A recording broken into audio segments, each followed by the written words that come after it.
Salut les amis, bienvenue sur votre plateforme. Ici, c'est Senator Cletus, a.k.a. Ejawi Moses. Oui, c'est le nom de la plateforme. Mais moi, appelez-moi désormais Sa Majesté Sénateur Cletus. It's very important. The change of, you understand, we are evolving with the news and all that. The way we are analyzing news stories here, the point of view of Africans that we are. Alassane Dramane Ouattara, le président ivoirien actuel, est en train de jouer avec le feu. Vous savez, les comportements des gens qui ont accédé au pouvoir par les armes ne changent pas. Regardez le Rwanda, Paul Kagame, il est arrivé au pouvoir par les armes.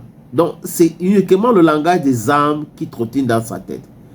Il a été formé par les Américains, il a fréquenté aux États-Unis, il est arrivé à l'Uganda, c'est là où on a formé son groupe rebelle qui est devenu un parti politique aujourd'hui. C'est comme ça qu'il est arrivé au pouvoir, Paul Kagame. Conséquence, il pense qu'il faut toujours continuer à faire, à dire oui, à faire le décidérata de ces maîtres d'hier, qui sont toujours ces maîtres d'aujourd'hui. Déstabiliser le Congo, créer la désolation pour les matières premières. C'est ça le truc. Alassane Dramane Ouattara, par contre, ce n'est pas qu'il est en train de piller un autre pays, comme Paul Kagame qui pille le Congo. Alassane Ouattara est arrivé au pouvoir par les armes, soutenu par la France. Il n'a jamais gagné les élections contre le président Gbagbo. On l'a imposé avec les armes en Côte d'Ivoire. Oui, Bouger a dit que Sarkozy lui avait dit que je vais le vitrifier. Donc Sarkozy avait menacé de tuer le président Gbagbo jusqu'à bombarder le palais présidentiel ivoirien. La France a eu le courage de bombarder le palais présidentiel ivoirien. On ne dit pas ça assez, mais c'est très important de le marteler. C'est la complicité de Ouattara qui a permis à ce que cela arrive. Il voulait être président à tout prix et à tous les prix. La conséquence, c'est quoi? Il a peur de partir du pouvoir. Il a peur de quitter le pouvoir aujourd'hui. Il martyrise les gens. Guillaume Soro, il a dit qu'il est en train de tout torpiller parce qu'il sait que s'il n'est pas président aujourd'hui en Côte d'Ivoire, ça sera tellement compliqué pour lui. Il va devoir répondre. Blaise Compaoré va habiter où? Voilà, il y a beaucoup de questions qu'il faut se poser. Parce que si le pouvoir change en Côte d'Ivoire aujourd'hui, prenons l'hypothèse où c'est Gbagbo qui est le nouveau président.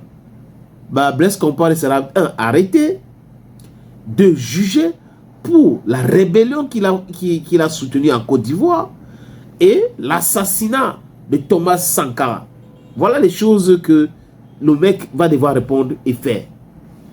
Et donc, Ouattara a peur de quitter le pouvoir aujourd'hui. C'est pour cette raison qu'il avait modifié la constitution. Mais jusqu'à là, il est resté dans l'illégalité. Il ne respecte pas la constitution de son pays. Ce n'est pas grave. On peut dire que ce n'est pas grave. Mais si vous regardez le discours des prêtres de son pays, comme le Cameroun aussi, où les prêtres ont demandé à Paul Biya, ce n'est pas possible, il faut laisser tomber. Mais il est en train de s'entêter pour mettre des bâtons sur les rues de X, Y et tout ça là avec ses ministres pour s'éterniser au pouvoir.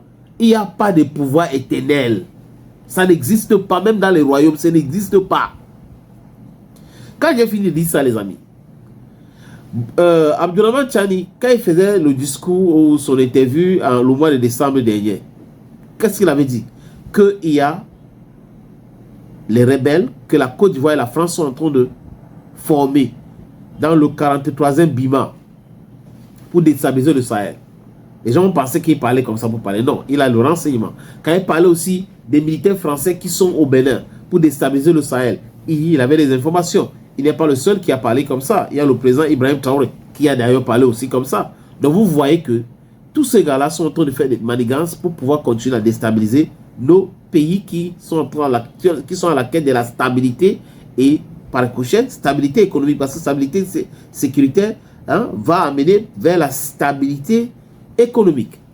Et donc Alassane Ouattara joue un rôle. Avec la France, ils sont en train de préparer la déstabilisation du Sahel.